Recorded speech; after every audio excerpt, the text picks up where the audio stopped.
Olá, amigos do blog Calçadão. Hoje é dia 9 de julho. Nós estamos gravando hoje o terceiro resumo da semana do blog O Calçadão, né, Ricardo? É isso aí, Paulo Honório. E o pessoal tá gostando. E mais uma vez, lembrando, né? Se inscreva no canal. É facinho, você tá vendo aí no YouTube, é só aqui no cantinho, ó, inscrever-se, clica e ajuda a gente a chegar a 1.000 inscritos. Aquela marca fundamental para fazer ao vivo. Acho que é aqui nesse cantinho aqui, ó, tem um... Tem um cantinho aí, inscreva-se. É a marquinha do blog Calçadão, que é o relógio lá do centro da cidade, em frente ao Pedro II. Exatamente. O pessoal tá curtindo e aí a gente sempre manda abraço no começo. Queria mandar um abraço nesse resumo pro França, que é o presidente do Complexo Ribeirão Verde, né, presidente lá da Associação de Moradores. O França que pode assumir daqui a pouco um mandato de vereador, né? Um abraço ao França e boa sorte para ele. E um abraço para duas amigas importantes aqui do blog, que estão hoje lá na Paraíba, conhecendo aquele estado lindo do Nordeste, que é a Judete Zilli, professora, e a Raquel Maciel. As duas estão lá na Paraíba, um abraço para elas. Ah, legal, que bom. Eu faço muito gosto que o França possa assumir a Câmara dos Vereadores, se não agora, na próxima legislatura, que provavelmente ele vai ser candidato. É um grande companheiro, um cara lutador, né? Sempre esteve na frente aí da comunidade lá daquela região, principalmente. Né? Muita ligação com aquela região, mas muita luta, né? Para aquela região. Inclusive a duplicação que está acontecendo, grande parte faz parte da luta dele e de todo mundo lá, né? Claro. Ô, Ricardo, antes da gente começar no resumo da semana, hoje é dia 9 de julho. Sim. É feriado e muita gente não sabe o que é que aconteceu, por que se comemora esse dia, se é que é um dia de comemoração. Para boa parte dos paulistas na verdade, 1930 foi um ano de revolução, alguns paulistas chamam de golpe, né? Que o Getúlio Vargas encerrou o período chamado República Velha em 1930 e inicia o que a gente conhece de Era Vargas. De 30 a 32, São Paulo, na verdade, com o final da República Velha, São Paulo perde poder. São Paulo tinha um poder político e o poder econômico. Com a ascensão do Vargas, São Paulo perde o poder político. E acaba fazendo uma guerra em 32 para forçar o Vargas a fazer uma Constituição. Porque São Paulo chamava o governo do Vargas de um governo não democrático porque não tinha uma Constituição. E aí, o final da guerra de 32 foi uma guerra violenta. Teve batalhas, inclusive, ali na sua região que você adora visitar, que é o Morro da Mesa, em Guardinha. Ah, é bom. Teve batalha, inclusive, naquele morro, né? Passava um trem ali atrás, né? O pessoal de lá tem até uma placa lá em cima, em alusão à chamada Revolução Constitucionalista de 32. São Paulo força, então, Vargas a fazer uma Constituição e a fazer um armistício. A Constituição sai em 34 e o resultado disso é que o Vargas teve o poder político e São Paulo conquistou ou manteve o poder econômico. Continuou sendo aí a locomotiva do Brasil. Essa é a história desse feriado que boa parte dos paulistas comemora hoje. E isso fez com que Minas ficasse um pouco para trás na história, porque tinha a questão do café com leite, Sim. né? E aí nessa disputa, São Paulo acaba ficando com a predominância econômica, né? Em Minas fica um pouco mais para trás. E daí gerou a Constituição De 34, que logo depois em 37 ela vai ser extinta porque o Vargas vai baixar o golpe do Estado Novo, né? Em 37, aí tem outra Constituição. Então é de golpe em golpe. O Brasil, a história do Brasil é uma história de golpes, né?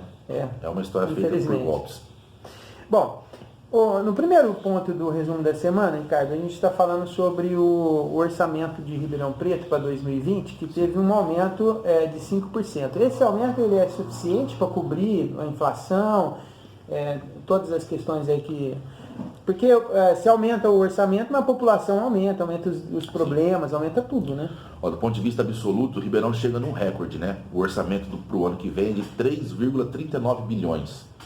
É um número, assim, falando de maneira absoluta, um número bastante grande e importante, né? Ribeirão Preto está entre os 10 maiores PIBs do estado de São Paulo e a arrecadação também. Só que, assim, historicamente, na linha histórica, se você pegar de 2009, 2010 para cá, o orçamento de Ribeirão Preto cresce nessa faixa de 4,5% a 5% todos os anos. Só que também cresce a despesa. Então, a despesa e a receita, elas vão empatando, e isso impacta na capacidade de investimento do município. Em moradia, em saneamento básico, ou seja, tudo que o município, em educação. Então, isso vai sendo impactado, né? E apesar desse número absoluto ser bastante grande, do ponto de vista da execução, ele fica complicado porque receita e despesa acabam empatando. Mas, assim, números absolutos importantes, Paulo, que a gente dá aqui na nossa reportagem, ó. Saúde, para o ano que vem, vai ter 650 milhões de orçamento. Educação, 540 milhões. 300 milhões para o Instituto de Previdência, 145 milhões para a Secretaria de Obras, 650 milhões para a autarquia, como da ERP e CODERP, a gente vai falar da CODERP daqui a pouco, e 73 milhões para a Câmara de Vereadores, naquele debate que a gente fez de redução de vereadores, mas não reduz a verba que vai para a Câmara, né? E um dado importante, 290 milhões para as despesas de capital, que significa rolagem e pagamento de juros da dívida pública ribeirão-pretana. Ricardo, essa discussão de orçamento ela é muito complicada, porque os números eles são muito difíceis da gente mensurar o que é capaz de ser feito com isso. Mas uma coisa que eu queria que você comentasse, a lei do teto de gasto, que foi aprovada recentemente na Câmara, que a gente lutou muito para que não acontecesse, ela já começa a ter reflexo no município. Porque embora os números sejam altos, eles também não são capazes de acomodar todo o trabalho que a administração pública tem que exercer no município, não é? Sim. Isso faz parte de um modelo que vem sendo aplicado no Brasil desde os anos 90. Teve um certo intervalo nos governos do PT, que foi uma aceleração, né, uma desaceleração da implantação do modelo, mas ele continua sendo aplicado, que é um modelo neoliberal que é voltado a fazer com que os orçamentos públicos da União, estados e municípios sejam mais enxutos e que você possa garantir o pagamento dos juros e rolagem das dívidas, ou seja, direcionar a economia do país para os interesses do capital financeiro. Isso impacta o orçamento. Já impacta o orçamento dos municípios desde a lei de responsabilidade fiscal, que coloca um teto ali de contratação de funcionalismo e de gasto, só não coloca o teto para o pagamento das dívidas. Então, todo o resto coloca teto. E agora, no governo Temer, se estabeleceu a lei do teto de gastos por 20 anos, impactando inclusive saúde e educação. Isso é um absurdo. Por quê? Porque o investimento, o PIB de um país, de um estado, de um município, ele é calculado pelo consumo das famílias, pelos investimentos privados das empresas e pelo investimento público. Então, se você quebra a perna no investimento público, colocando um teto de gasto, você faz com que o PIB decaia. Por isso que a gente está na recessão que a gente está. Porque o Estado brasileiro, inclusive por essa lei do teto de gasto, não tem mais condições de, por si só, ajudar a alavancagem da economia no processo de recessão que a gente está vivendo. E aí mesmo quando, por exemplo, você observa que tem 5% de aumento do orçamento público, mesmo assim a administração diz o seguinte, não, funcionalismo, sem aumento nenhum, porque não teve... Porque não teve aumento da receita suficiente para poder, né, aquele teto de gastos e do funcionalismo poder cair uma porcentagem limite para poder fazer a contratação de funcionários. Por isso, mas também tem outra coisa, né, Paulo Honório? A prefeitura alega isso, só que não há transparência. Você falou que o orçamento é uma coisa complicada, a gente tem dificuldade para entender, quem está nos assistindo tem dificuldade para entender, e quando a coisa não é transparente é pior ainda.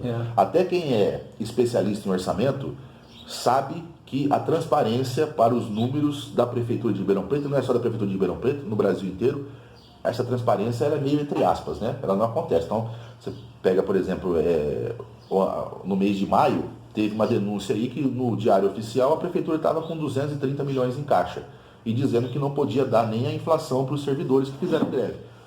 Quem está falando a verdade? É a Prefeitura? É quem denunciou? É o Diário Oficial? A dívida do município, que hoje está aí com 290 milhões destinados. Quanto que é essa dívida? Quem que afinal deve para o município de Ribeirão Preto? Também é outra coisa que passa a administração para outra, todo mundo reclamando da dívida, mas a gente não sabe de fato que dívida é essa e quem é que deve para o município. É um tema que precisa ser bem esmiuçado, né? E talvez ter mais acesso a essas informações. Exatamente. De maneira mais palpável para a população, para poder ajudar a interferir nisso. O Ricardo, em Ribeirão Preto tem uma companhia que chama CODERP. Essa CODERP, ela serve para quê? O que significa CODERP? Qual que é o trabalho que ela desenvolve na cidade? A CODERP é uma empresa pública. O que é uma empresa pública? Ela pode ter a participação da iniciativa privada, mas não com a porcentagem que ultrapassa do poder público. Então, o poder público é sempre o mandante majoritário. Tá. Ela participa de licitações e ela faz um serviço e compete com esse serviço no dia a dia comum. O nome da CODERP é Companhia de Desenvolvimento Econômico de Ribeirão Preto, foi criada em 1972 pelo prefeito Duarte Nogueira, que é o pai do nosso atual Duarte Nogueira. Naquela época, a economia do país era diferente de hoje. Naquela época, você tinha nós estamos falando de ditadura militar, né? 72. Só que ela trazia dos anos 50, do Vargas, do Juscelino, o modelo desenvolvimentista. Ou seja, o Estado, ele planejava e também atuava na economia. Então a CODERP serve para isso, ou seja, para pensar o desenvolvimento de Ribeirão Preto, pensar o desenvolvimento dos bairros, como que fará esse desenvolvimento, que tipo de desenvolvimento que Ribeirão Preto precisa. Então era nesse sentido. Ao longo do tempo ela perdeu esse papel porque o processo econômico brasileiro mudou. Do desenvolvimentismo, a gente passou nos anos 90 para o neoliberalismo. Neoliberalismo significa enxugamento do Estado, ou seja, o Estado deixa de participar das ações de investimento. E aí a Coderp, ao invés de uma empresa de desenvolvimento econômico, ela passou a ser uma empresa de gerenciar a tecnologia da informação. Então ela trabalha com impressão de holerite, diário oficial, trabalha com projetos para implantar software na prefeitura, que facilita. É um projeto importante também, mas deixou de ter aquele papel inicial que ela tinha. Ricardo, assim, a Coderp, então, é um instrumento que a cidade de Ribeirão Preto tem, que é muito importante, embora, assim, parece que está sendo um tanto obsoleto o trabalho que ela exerce, é isso? E passou a ser cabide de emprego e foco de denúncias de irregularidades. Você vê que o Tribunal de Contas do Estado geralmente está multando ou fazendo um ajuste de conduta com a Coderp. O último aconteceu em 2016, acabou impactando até na secretária que saiu essa semana. A secretária pediu demissão, saiu da Coderp. Ela já tinha sido chamada na Câmara para explicar várias coisas. O TCE, o Tribunal de Contas, diz que a última licitação que foi feita no governo Darcy Vera foi uma licitação irregular, que exatamente a prefeitura contratou a Coderp para poder imprimir holerite, imprimir o diário oficial e fazer o serviço de tecnologia da informação. Ou seja, mesmo nisso, perdendo aquele objetivo inicial e fazendo o que faz agora, mesmo assim tem irregularidades. Isso não é só do governo Darcy Vera e do Nogueira, já vem de vários prefeitos passados com denúncias de irregularidade da Coderp sendo usada como cabide de emprego. Poderia ser melhor aproveitado. O vereador Marcos Papa tem acompanhado bastante de perto isso, né? Marcos Papa é um vereador bastante ativo, viu? Ele acompanha a questão da Coderp, do transporte, do meio ambiente. A Coderp, ela precisa voltar a fazer aquilo que o nome dela diz, que é o desenvolvimento, que Ribeirão Preto precisa de desenvolvimento, principalmente desenvolvimento regional, principalmente para a juventude. 25% da juventude está desempregada e não tem acesso nem à educação e nem ao emprego. Isso é uma tragédia. A Coderp podia estar fazendo, por exemplo, projetos de desenvolvimento na área de tecnologia da informação para incluir essa juventude. Poderia estar fazendo projetos e pensando em projetos de economia solidária. A gente sempre bate nessa tecla da economia solidária. Por quê? Porque ela é capaz de chegar nos mais pobres entre os pobres. Ela é capaz de chegar nos bairros e criar meios de distribuição de renda e geração de renda para a população que mais precisa. E a Coderp poderia estar fazendo esse trabalho e não está fazendo. Tá. A questão da coleta de recolhimento de lixo na cidade de Ribeirão Preto, pelo que está na matéria que a gente colocou essa semana, Ribeirão Preto está numa posição muito boa em relação ao Brasil, né? No estado de São Paulo, ela é uma das melhores aí nesse serviço público. Sim.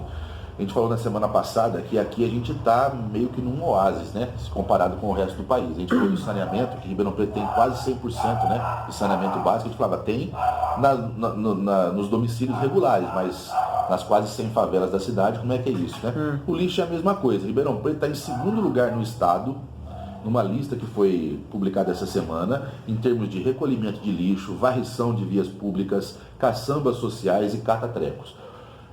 Só para a gente ter uma noção da lista, Santo André é a primeira cidade, Ribeirão Preto é a segunda, depois vem São José dos Campos, Sorocaba, Campinas, Osasco, Mauá, São Bernardo do Campos, Guarulhos e São Paulo. Então, tirando o Vale do Paraíba e a Grande São Paulo, que são regiões mais desenvolvidas do estado, Ribeirão Preto é a única fora. Sim. Isso é uma boa notícia para Ribeirão Preto. Mas a gente tem problema, né, Paulo? Tem. A população sabe que tem problema do lixo aqui, né? Anda pela cidade, né? Assim, quando a gente verifica esses dados, ele é muito importante para poder situar dentro de um contexto nacional, estadual. Mas a cidade de Ribeirão Preto, ela não é uma só, né? Ela tem várias cidades dentro da cidade. Então, quando a gente vai no alto da cidade, na Zona Norte, é uma realidade que expressa muito bem isso que você está falando. Mas você vem para a periferia, cara, assim, a situação ela é completamente degradante. Assim, não é real, né? Basta um olhar assim, tranquilo, que você vai ver que a cidade ela se divide em partes diferentes, de atenção pública. Exatamente. Assim, precisa melhorar em muitos pontos, né? Precisa melhorar a coleta seletiva, precisa usar essa questão do lixo. A gente falou aqui, acho que no primeiro resumo, que Ribeirão Preto e a média nacional é de 800 gramas de lixo por pessoa. Metade disso é material reciclável, então poderia estar sendo separado por cooperativas populares, que podiam estar gerando emprego e renda para as populações que precisam. A questão da coleta seletiva, ela praticamente não existe. Inclusive nos bairros mais de classe média alta, é ruim, né? O problema é que a gente tem uma referência disso muito ruim. Então, qualquer melhoriazinha, você já fala assim, tá bom. Por exemplo, até aquilo que era para ser bom se torna ruim às vezes. Os ecopontos, por exemplo, que é uma alternativa importante, que não tinha nada, nenhum lugar para se jogar algum galho e tal, tá ficando ruim, porque você tem lá, cada ecoponto desse tem um pessoal já fazendo coleta de material, pondo fogo, e ainda mais aqui em Ribeirão Preto, que é muito seco, é um negócio complicado. Então é triste isso, porque embora seja um dado importante, bom para a cidade, ele está longe de ser o ideal, né? Tudo depende da questão do pertencimento, né? Não é só criar o ecoponto, é criar também a cultura, né? É você integrar a comunidade naquilo, isso para muitas coisas, né? É o que falta. Não adianta só a prefeitura criar um serviço, ela tem que criar um serviço e criar a cultura daquele serviço na comunidade, para a comunidade abraçar aquilo. Tem um aqui pertinho, né? E parece que os ecopontos não estão dando certo por conta disso, né? Mas é só uma questão, eles são corretos, é só uma questão de corrigir a política, né? Tá, o Ricardo, Ribeirão Preto vai ter uma AME? Isso aí, ó, O que é a AME? Fala aí. AME é um ambulatório de especialidades médicas, é do governo do estado, é um projeto do governo do estado, que funciona na questão da terceirização. O governo do estado faz com que uma organização social tome conta, né, naquele velho processo que a gente falou da educação infantil e da saúde. E a promessa dos AMEs, né, dos ambulatórios médicos de especialidades, é uma promessa do Duarte Nogueira desde 2012. Sim. Nas suas campanhas. E na última campanha ele prometeu 3. E parece que está andando o tal do AME Mulher. Parece, né? Porque essa semana o governo do estado, numa cooperação com o município, houve uma troca de terrenos, né? O município repassou para o estado um terreno que fica ao lado da Mater, no Jardim Independência, e o estado repassou para o município 2 terrenos que ficam no Quintino e no Avelino. E aí o município, nos terrenos do estado, lá no Quintino Avelino, vai desenvolver projetos sociais, enquanto que no terreno ao fundo da Mater, no Jardim Independência, pretende-se instalar o AME Mulher. Então, dos 3 AMEs, um já tem terreno, mas não tem previsão de estar funcionando. Então, ainda é promessa, né?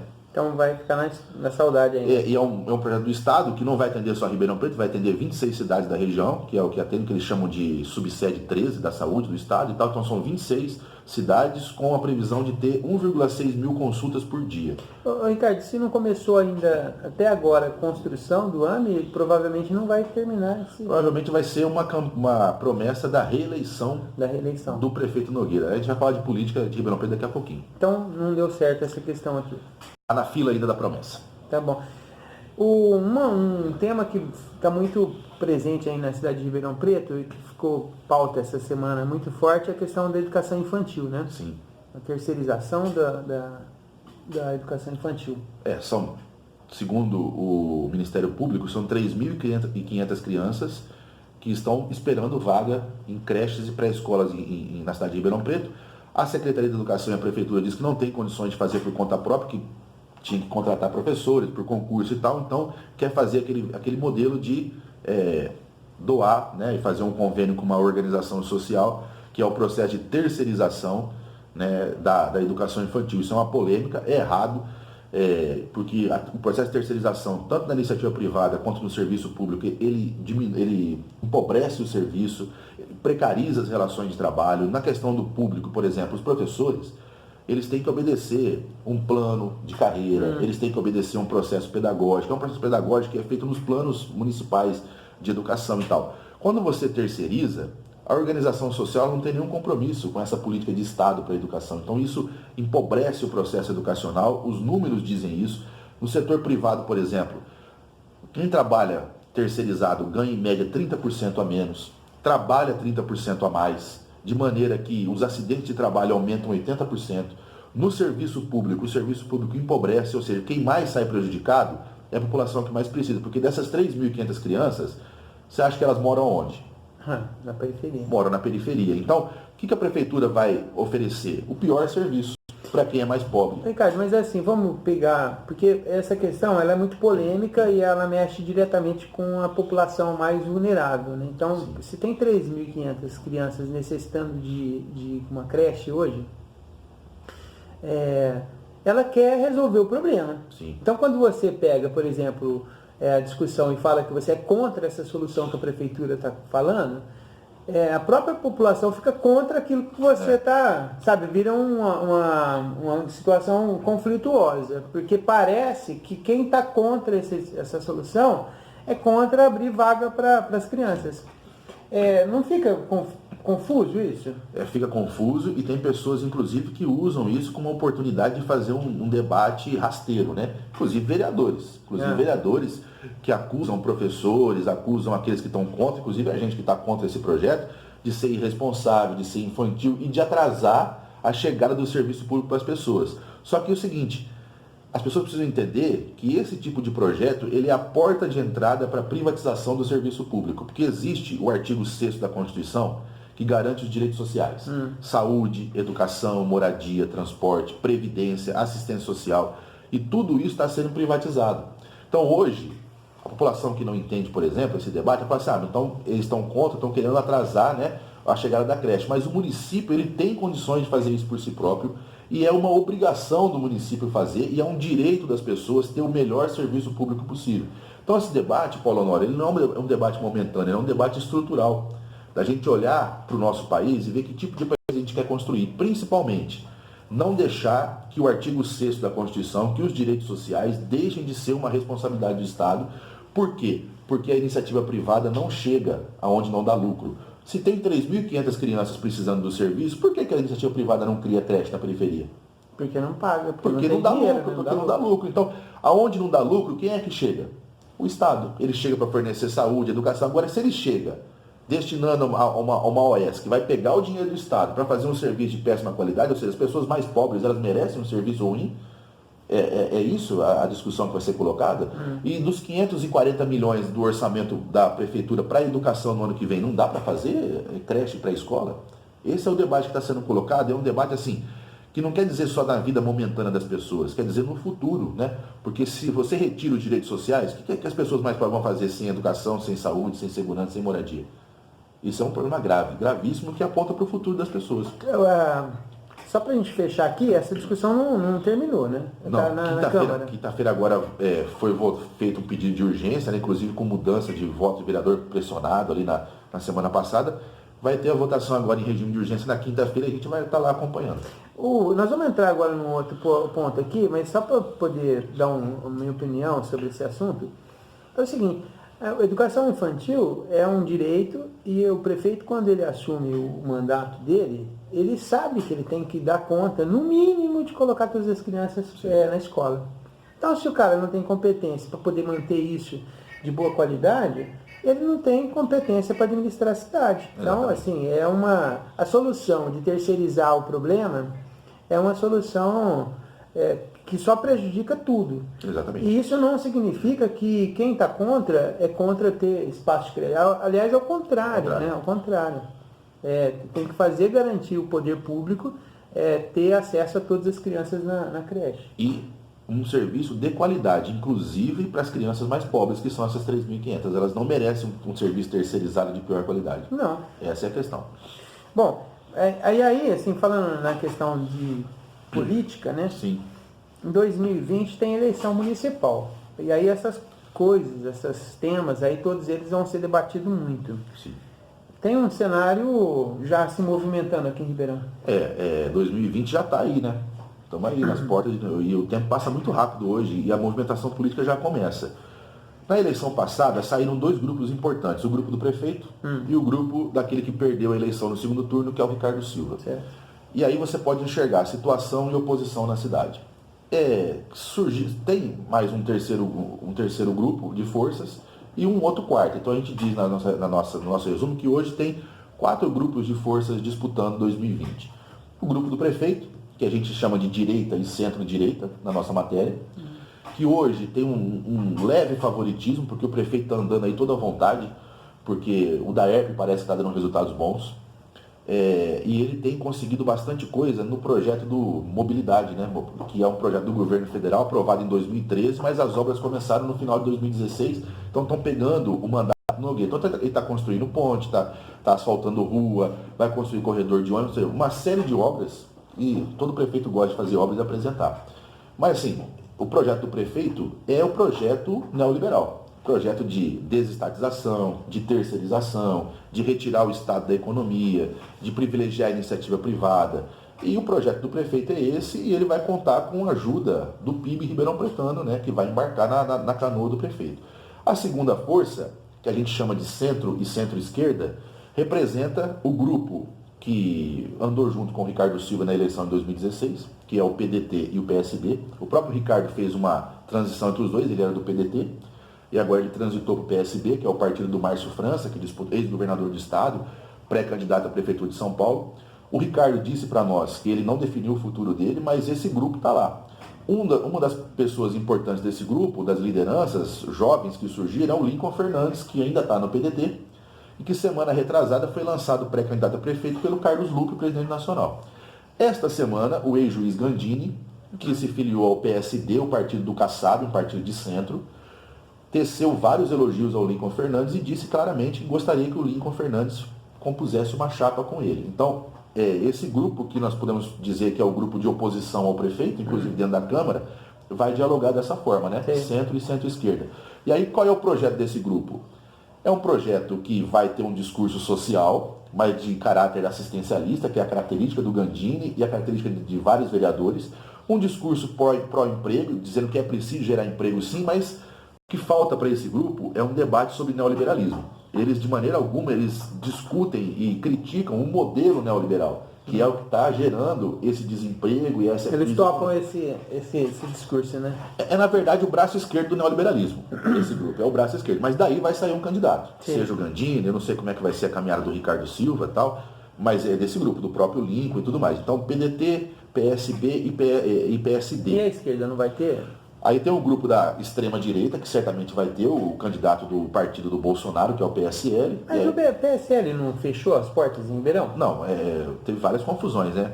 2 presidentes saíram, mas tem um presidente lá, e certamente vai ter o candidato representando o bolsonarismo lavajatista. Certo. Bolsonarismo lavajatista com a questão do antipetismo, do discurso moral ideológico, da tentativa de implantar a mordaça nos professores progressistas, a defesa do posse e porte de arma, todo esse discurso que a gente sabe que o bolsonarismo lavajatista faz. Tem um nome já não, dessa turma? Não tem, mas certamente vai ter um candidato nesse campo, porque é um campo que está consolidado no Brasil, a gente não pode fechar os olhos para isso. Legal. E aí a quarta força é a força de esquerda, que eu coloco aí PT e PSOL, porque eu não tenho notícias do PCdoB, mas também integra esse campo. PCdoB está vivo ainda? Está vivo ainda, né? Teve a candidatura do Wagner, o Wagner saiu, os apoiadores do Wagner saíram, o PCdoB está vivo, mas eu não tenho notícias dele, mas integra esse campo. O que o PT e o PSOL vão? O PT e o PSOL, eles se colocam na posição anti-neoliberal, eles fazem um combate ao processo de impeachment que PT e PSOL chama de golpe, e eu concordo. Tem uma posição muito clara com relação ao combate à proposta de reforma da Previdência, ou seja, é um campo que está consolidado.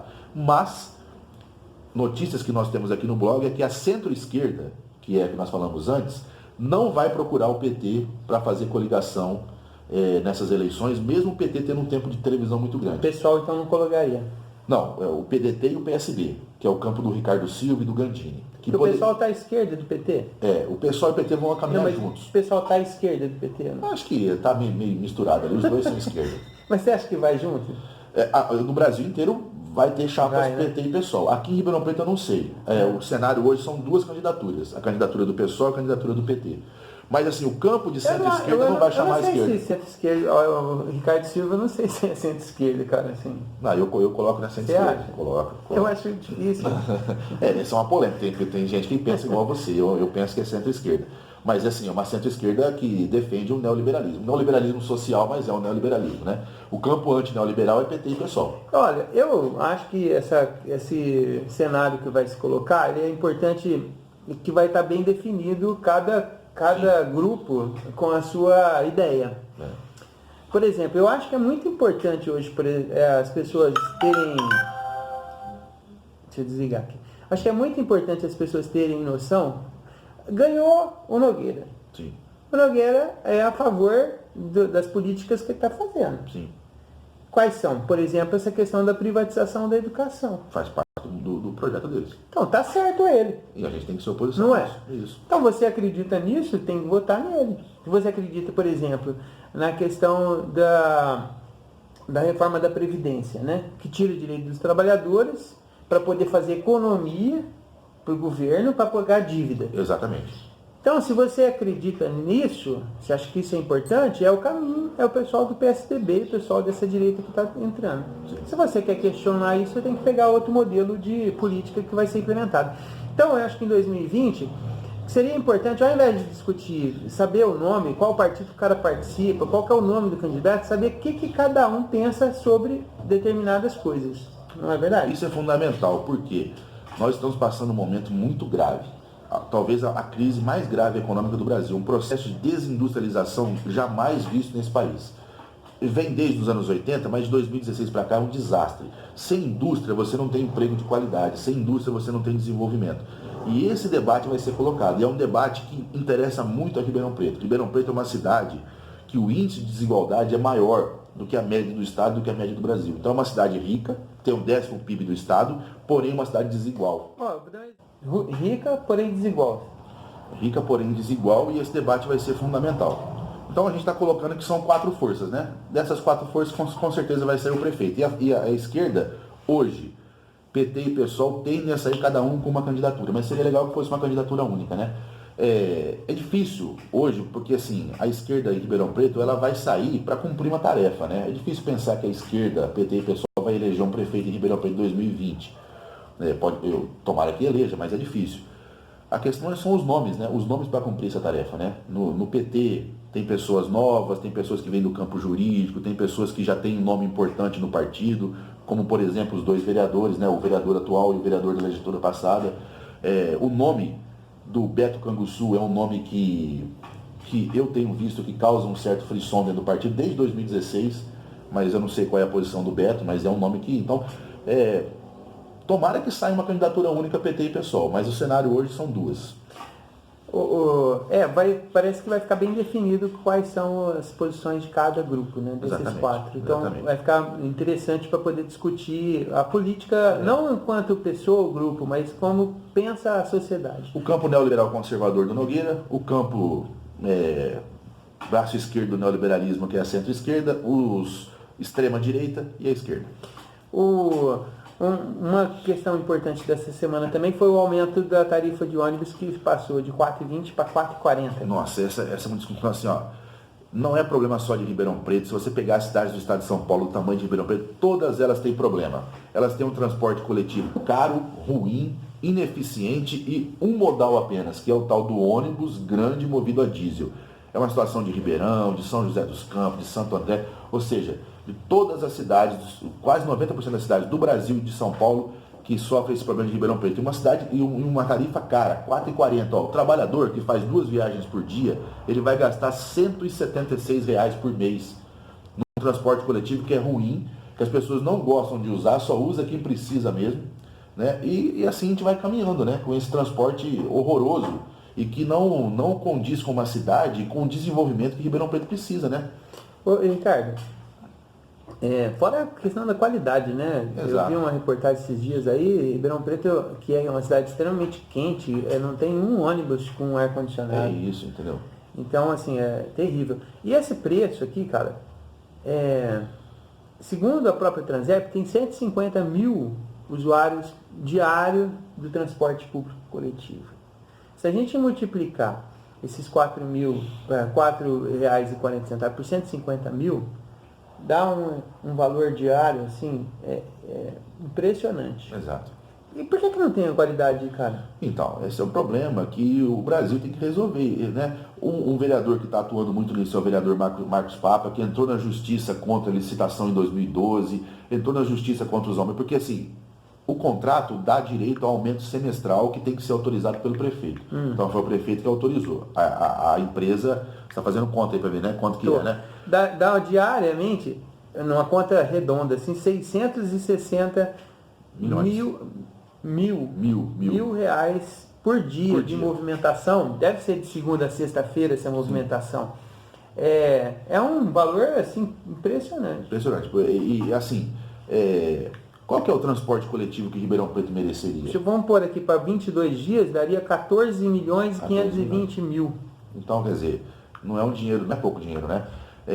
Qual que seria o transporte coletivo ou a mobilidade urbana que Ribeirão Preto mereceria? É só ter esses ônibus? Ou a gente mereceria, por exemplo, um veículo leve, um BRT, um VLT que fazia o cruzamento da cidade de um lado para o outro, veículos mais leves que operacionalizavam o bairro a bairro e o centro da cidade, ciclovias, para caminhar. Tem um projeto lá do Fundo de Vales, que a gente até colocou na nossa matéria, você pode clicar e entrar. O projeto do Fundo de Vales é do Mauro Freitas. É Parque Linear, né? Parque Linear. Tem muita gente pensando na mobilidade e a gente está preso nesse modal de ônibus a diesel gigantesco, caro, ineficiente, e aí aumenta para 4,40, ou seja, Ribeirão Preto já teve, a gente coloca nessa matéria que no mundo inteiro, cidades têm resgatado para o poder público a administração do transporte coletivo. Na Europa, nos Estados Unidos e na Ásia. Por quê? Porque é o setor público que presta um serviço bom. Como era, por exemplo, os trólebus. A gente traz aqui a matéria dos trólebus. Era um serviço público de qualidade melhor, com ar-condicionado nos anos 80 e 90, e que foi entregue de graça por um governo neoliberal tucano no ano de 1999. O trólebus operou de 82 a 99. E as linhas mais lucrativas foram parar na mão dessas concessionárias aí. Né? E Ribeirão Preto, a população de Ribeirão Preto está à mercê desse transporte coletivo horroroso que Ribeirão Preto presta para o povo de Ribeirão. Parece que é uma coisa que é proposital, não parece? Sim. E aí assim... É assim, aquilo que a gente estava falando na parte anterior. É uma questão de prioridade, né? Porque tem na Transerp, tem técnico que consegue pensar isso, tem planejamento, os caras estudam essa questão, poderia melhorar, né? Poderia. Com certeza. Eu acho que até deve ser muito ruim para quem trabalha na Transerp, quando a gente vê essa situação, deve ser muito ruim, porque fica parecendo, cara, que lá não tem ninguém que tem pensando essa questão. Mas tem. Nesse projeto PAC Mobilidade, que é do governo federal de 2013, que está sendo operacionado aqui, tem os corredores de ônibus. E os corredores de ônibus, eles vão ser implantados primeiramente na Dom Pedro, na Avenida Saudade e na Rua São Paulo. Os comerciantes dessas ruas estão preocupados, porque diz o seguinte: esse corredor de ônibus vai tirar a vaga de estacionamento e as pessoas não vão chegar na minha loja. Então, além desse modelo ruim, é preciso mudar a mentalidade das pessoas. Por quê? Porque corredor de ônibus incentiva as pessoas a usar o transporte coletivo e ao invés de diminuir o acesso das pessoas às lojas, o acesso aumenta. É aquela velha história do calçadão. Aumentar o calçadão até na Baixada faz com que mais pessoas procurem. Então a gente precisa mudar, inclusive, a mentalidade de Ribeirão Preto, que é uma mentalidade feita pelo automóvel. A gente tratou desse assunto quando a gente falou da questão da 9 de julho, no vídeo passado. Qualquer pessoa que mora ou tem que trabalhar 10 km de distância, ela pode ir de carro, que ela vai gastar menos. Sim. E pode ir de carro sozinha, que ela vai gastar menos do que pegar um transporte público coletivo. É impressionante, assim, se você pensar na realidade disso, assim, não tem cabimento um negócio desse. Não tem cabimento. Você sai de casa no conforto do seu automóvel, 10 quilômetros. Você pode ir e voltar tranquilo, que vai ser mais barato se você pôr combustível do que pegar o transporte público. É um contrassenso, entope as ruas, um congestionamento desgramado. E assim, Ribeirão Preto é uma cidade feita pelo automóvel, carregando uma única pessoa, que é o motorista. Ao invés de usar o transporte coletivo, que cidades do mundo inteiro, capitais e pequenas e médias cidades do mundo, que estão fazendo uma administração inteligente, elas estão desincentivando o automóvel e incentivando o transporte coletivo, só que um transporte multimodal. A pessoa pode ir de bicicleta, a pé, ela pode fazer o bairro a bairro, ela tem um veículo. Aqui, por exemplo, quem chega de fora de Ribeirão Preto e quer pegar o ônibus, tem uma dificuldade enorme, porque não sabe nem o que fazer. Cartão, né? Não sabe nem o que fazer, Paulo Honório. A gente, por exemplo, assim, eu trabalho fora de Ribeirão e quando eu quero usar o transporte coletivo, eu não sei como. Eu posso pagar para o motorista? Eu tenho que comprar um cartão? Onde que eu compro? É um desastre, né? Um desastre. Nossa, tem tanta coisa para falar sobre essa questão. Eu fui em São José dos Campos outro dia. Tem bicicleta, tem patinete elétrico, eletrônico, sei lá, com bateria, que a pessoa pega em qualquer parte para poder sair de um ponto para outro. Aí, entendeu? Tem muita coisa. Sem contar também a questão dos pontos, né? Você vai na periferia, não tem. Pode chover, pode sol, perdido, não tem nada. No máximo tem aquele telhadinho curvado assim, choveu de lado, acabou. Não, tem muita coisa ruim nessa parte aqui em Ribeirão Preto. E a gente percebe que a sociedade ela não está caminhando para ter um avanço, né? Por exemplo, era para a gente estar discutindo agora, não essa coisa elementar aqui do preço, que é um absurdo, e da qualidade do ônibus. Era para estar discutindo, por exemplo, a tarifa zero, né? Que é um projeto do Jorge Parada. O vereador Jorge Parada deu uma entrevista, inclusive, no Tribuna essa semana e defendeu o Tarifa Zero. Tarifa Zero que já existe, a gente tem um dado aqui, Tarifa Zero já existe em 86 municípios de 24 países que fornece tarifa, porque os municípios entendem e os números respondem que a mobilidade urbana, ela melhora a economia e melhora a qualidade de vida. Porque tem um retorno muito maior. É, terrível, né? Teve alguma coisa no Paulo Botelho. O que é o Paulo Botelho? O Paulo Botelho é um acampamento do MST. O acampamento é quando as pessoas ainda estão lutando por terra, não são assentados. E o Paulo Botelho está ali na Zona Leste, na franja da Fazenda da Barra, né? As famílias moram ali num terreno e tradicionalmente tem o arraiá, né? E a gente foi lá eu fui lá no último sábado. E é importante falar do acampamento, porque o acampamento tem a brigada chamada Brigada Ana Primavera. E eles estão produzindo no acampamento comida sem veneno. Então, vendendo, porque produzir sem veneno, sem agrotóxicos, é uma característica do MST. O MST no Brasil inteiro, aliás, é o maior produtor de arroz orgânico do Brasil. E os acampamentos do MST, aquelas pessoas que ainda estão esperando para ser assentadas, também estão começando a produzir comida sem veneno. E os acampados do Paulo Botelho, através da Brigada Ana Primavera, produzem e estão começando a vender. Um dos pontos de venda importante é o que acontece ao sábado de manhã, na sede do PT. Todo sábado de manhã vendem os produtos. Inclusive tem um canal aqui no WhatsApp e no Facebook para as pessoas entrarem lá e poderem comprar. Comprar uma cesta semanal, né? Vários produtos, né? Verduras, legumes e tudo mais. Tá. Um abraço aí para a Neuza, um abraço para o pessoal do Paulo Botelho. Blog Calçadão, sempre um parceiro desde o início. Faz tempo, hein? Porque fazer comida sem veneno hoje dialoga com a cidade inteira, né? Com os mais pobres, todo mundo está comendo veneno e comer sem veneno é uma coisa que todo mundo quer. Legal. E assim, seria importante as pessoas que têm um certo preconceito pelo pessoal do MST visitar. Exatamente. Porque se vende muita coisa errada sobre os assentamentos, né? E ali é onde está produzindo cultura, produzindo alimentação, né? Produzindo solidariedade. Se você for lá visitar, acaba o preconceito na hora. É isso aí. Um outro problema que está grave aqui em Ribeirão Preto é a questão do endividamento do funcionalismo público, né? Terrível. A gente falou no primeiro resumo que 63 milhões de brasileiros estão pendurados no SPC Serasa.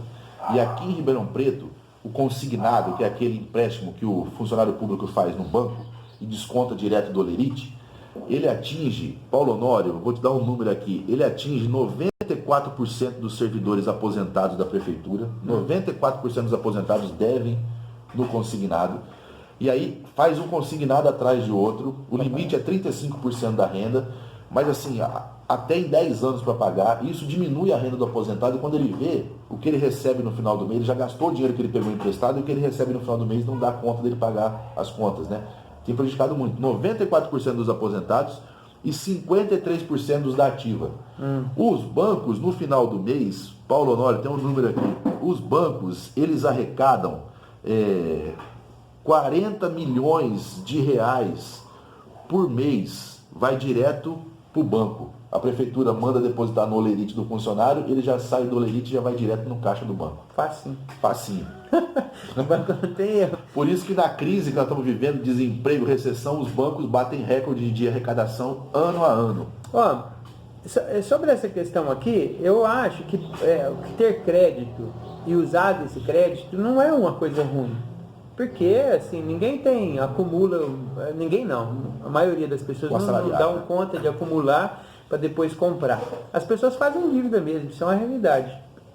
O problema maior aqui nesse caso, Ricardo, que eu acho, é a questão da exploração do banco com a questão do juros. Sim. Porque o cara entra numa conta e depois aquela conta vira 2, 3 vezes o valor principal dela. Exatamente. E aí isso acaba com qualquer um, né?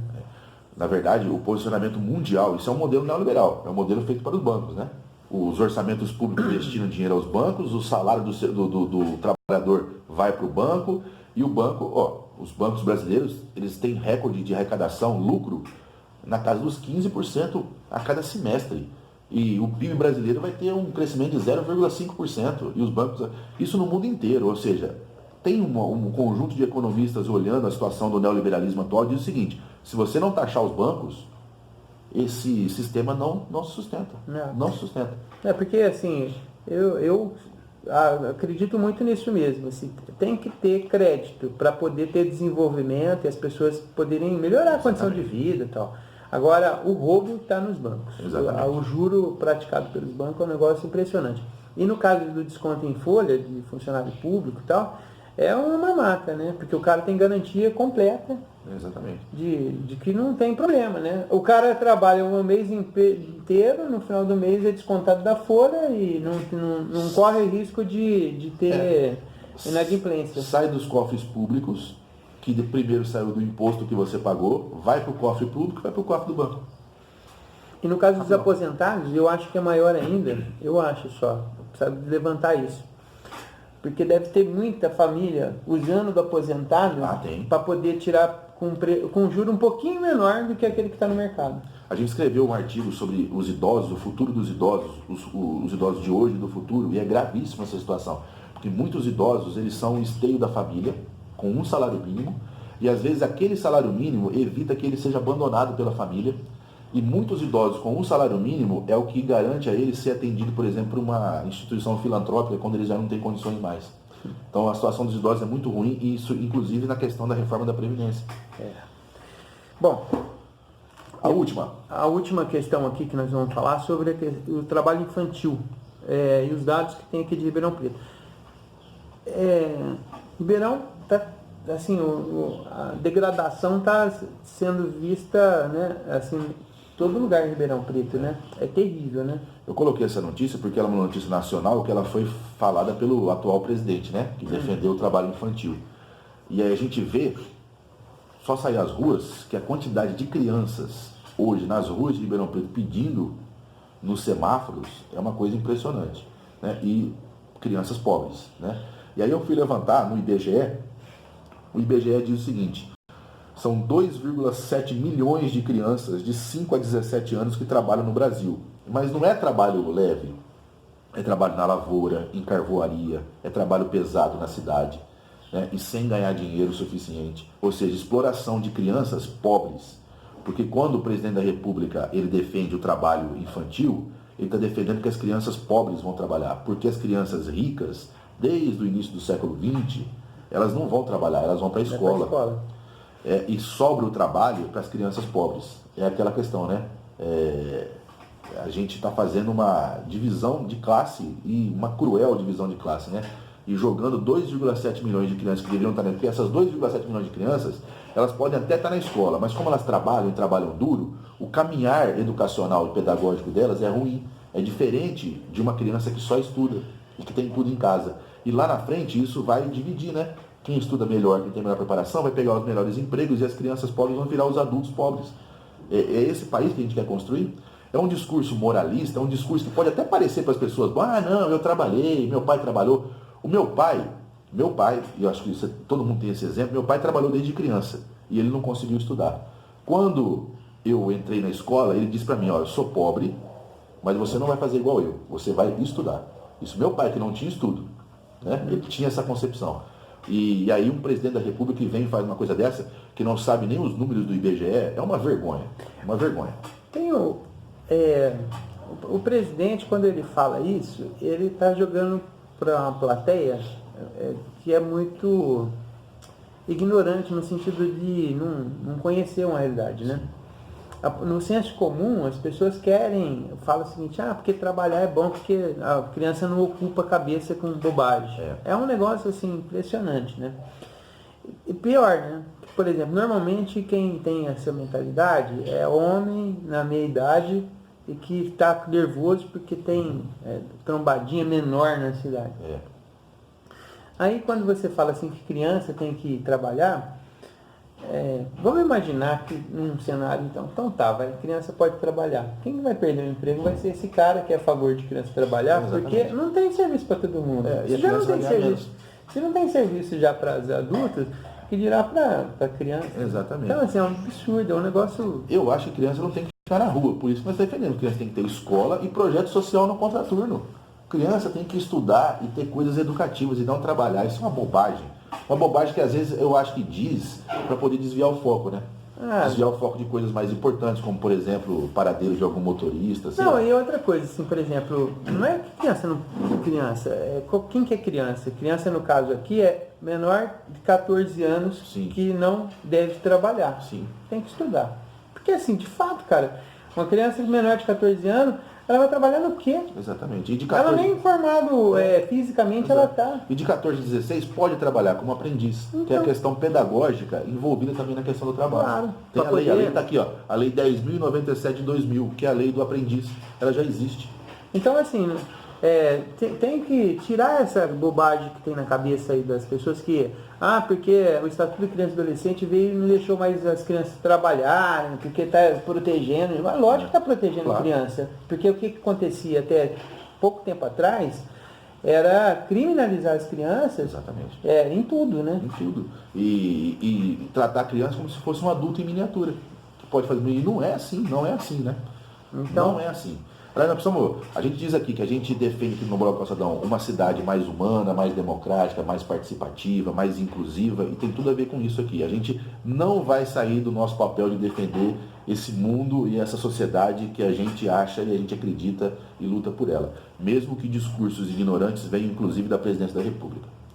Quem continua ainda gostando desse tipo de discurso, continua então nesse caminho que tem aí de morte, destruição, de acabar com os direitos sociais de toda a população que esse governo tem apresentado. Ricardo, nós terminamos aqui os 10 tópicos do resumo da semana e para fechar, o que aconteceu essa semana assim, no âmbito nacional para a gente...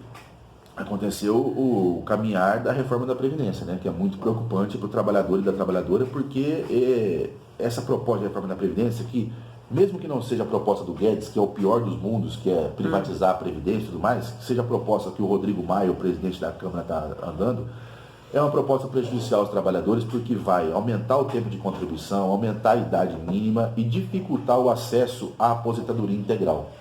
E isso faz com que o cenário que você aponta para os idosos do futuro é um cenário de pobreza. Mas deve passar, né? Deve passar. Agora, já esses dias. Na verdade, o governador Dória de São Paulo queria passar o projeto do Guedes. Certo. Capitalização, diminuir o benefício de prestação continuada para 400 reais. O Nogueira também, né? E o Nogueira também. Quem está fazendo o contraponto para isso são os governadores do Nordeste, que estão tentando fazer uma reforma da Previdência ali que não seja tão cruel com o trabalhador. Mas, de qualquer forma, alguma reforma vai passar e ela vai prejudicar, segundo o Diese, quem ganha até 3 salários mínimos. E essa maldade já começa imediatamente, né? Imediatamente. Tentando fazer uma economia de 800 bilhões de reais em 10 anos. Para onde vai esses 800 bilhões, Paulo Honório? Não, onde? Para os bancos. De novo, para os bancos. É eles. Só uma coisa, assim, por exemplo... Tem algumas categorias que vão sofrer mais que as outras, sim, embora seja... todo mundo que é trabalhador vai ser afetado. Mas eu estou lembrando aqui agora, por exemplo, a questão do pessoal que trabalha na área de saúde. Exato. Que tinha aposentadoria especial aos 25 anos e passa a ter, como todo trabalhador perde esse privilégio. Professor também. Que não é privilégio, né? Não. Porque essas profissões, professor da saúde, elas precisam ser incentivadas, as pessoas precisam ser incentivadas a ser isso. Isso não é uma benesse, isso é uma coisa importante. Agora, tem algumas categorias que a própria Presidência da República, que tem aqui um acordo, né, inclusive eleitoral, que são as categorias dos militares, dos policiais civis, dos seguranças, que o presidente tentou retirar da reforma da Previdência, porque inclusive essas categorias fizeram manifestação contra ele lá no Congresso. Eu não duvido que ele tentou, foi jogo de cena, né? Também pode ser. Né? Porque não passou, né? Não passou. Ou seja, os trabalhadores assalariados, eles vão ser prejudicados pela essa reforma da Previdência e quem vai ser beneficiado é o modelo neoliberal e no fundo são os bancos. Ricardo, e assim, para terminar mesmo, eu estou até torcendo para que passe logo ou passe ou seja barrado na Câmara a reforma da Previdência para a gente poder ir para frente, porque falaram tanto do tal do Paulo Guedes e até hoje não tem uma única ação do governo federal do ponto de vista da economia sendo implementada. Nenhuma, nada. Contrário. E a única coisa que se fala é a questão da reforma da Previdência, como se isso fosse a solução do Brasil. Não vai resolver nada, como não resolveu a reforma trabalhista do governo Temer, não criou um emprego, muito pelo contrário. Então, assim, eu acho que a partir daí, esse governo começa a declinar, porque as pessoas estão esperando, cadê? O que é que tem de novo, né? A vaia já chegou no campo de futebol com a elite econômica ali, né? A vaia já chegou lá. Bom, beleza? Se inscreva no canal, semana que vem estamos de volta, né? E vamos tentar trazer convidados. Tem muita gente querendo participar aqui com a gente. Sentar aqui no meio e participar daqui do resumo da semana. Legal, serão bem-vindos. É isso aí. Grande abraço.